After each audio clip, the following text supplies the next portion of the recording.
Malam kelam kembali menyelimuti cerita nyata yang akan membuatmu berpikir dua kali sebelum memutuskan untuk tinggal sendirian di sebuah kamar kos.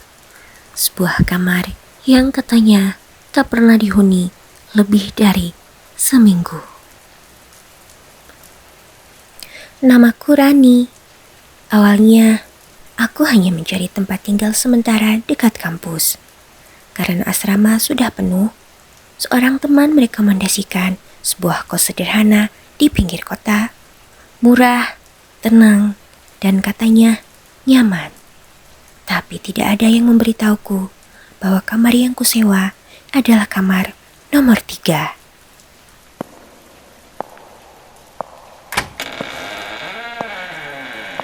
Hari pertama, semua terasa biasa.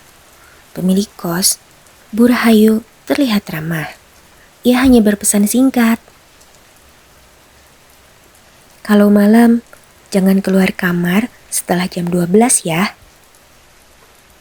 Aku hanya mengangguk. Kupikir itu sekedar nasihat untuk keamanan. Tapi malam pertama, aku mulai mendengar sesuatu. Suara air menetes dari kamar mandi. Padahal kerannya sudah kututup rapat.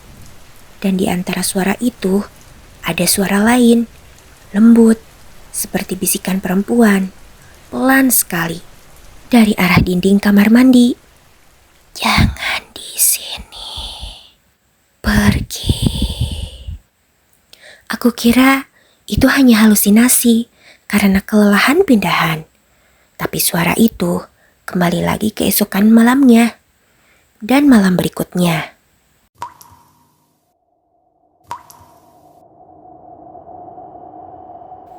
Hari keempat, aku tak tahan. Kupanggil Bu Rahayu dan kutanya langsung. Bu, kenapa kamar ini selalu ada suara aneh di tiap malam?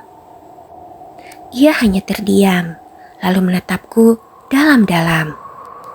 Sudah aku bilang, Nak, kamar itu seharusnya dikosongkan, tapi tak ada yang percaya. Aku bingung dan makin takut ketika seorang penghuni lama, Mbak Wina, mendekatiku diam-diam sore itu. Katanya, kamar nomor 3 dulu pernah dihuni seorang mahasiswa bernama Dita. Dita ditemukan tewas di kamar mandi. Tapi anehnya, tak ada tanda-tanda pembunuhan. Katanya, dia meninggal dalam posisi duduk, memeluk lutut, dan wajahnya menatap ke arah dinding kamar.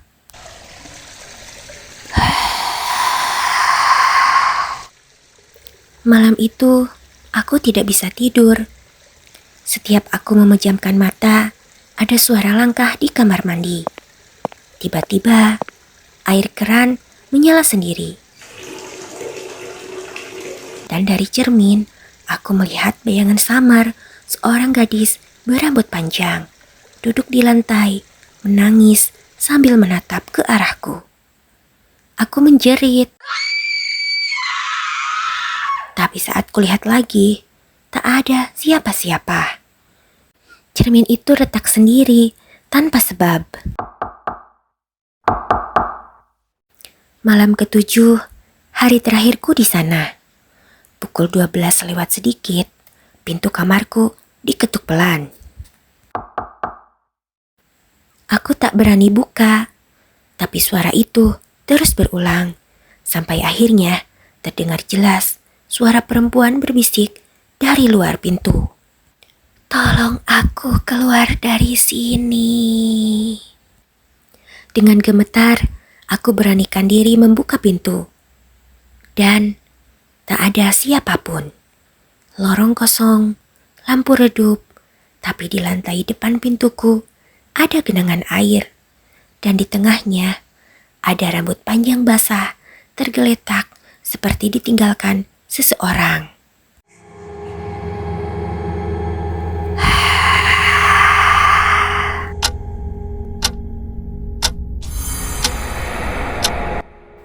Pagi harinya, aku langsung pergi tanpa berpamitan. Sampai sekarang, setiap kali lewat di depan kos itu, aku masih bisa melihat jendela kamar nomor 3. Terbuka sedikit, seperti ada seseorang yang mengintip dari balik tirai. Dan kata warga sekitar, kamar itu memang tidak pernah kosong lama. Karena setiap kali ada penghuni baru, selalu ada suara tangisan dari kamar mandi sebelum mereka pindah.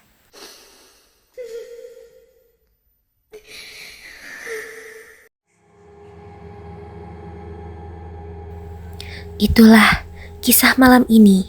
Kamar nomor 3, kamar yang seharusnya tak lagi dihuni oleh manusia.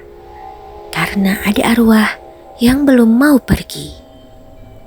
Jika kau tinggal di kos sendirian malam ini dan mendengar air menetes tanpa sebab, jangan menatap cermin terlalu lama. Karena mungkin dia sedang memperhatikanmu dari sana. Terima kasih sudah mendengarkan kisah malam kelam malam ini. Jangan lupa dukung channel ini dengan like, komentar, dan subscribe agar kami terus bisa menghadirkan kisah nyata penuh misteri lainnya. Dan jika kamu punya pengalaman seram, kirimkan ceritamu ke kami. Siapa tahu kisahmu yang akan kami bacakan di malam kelam berikutnya.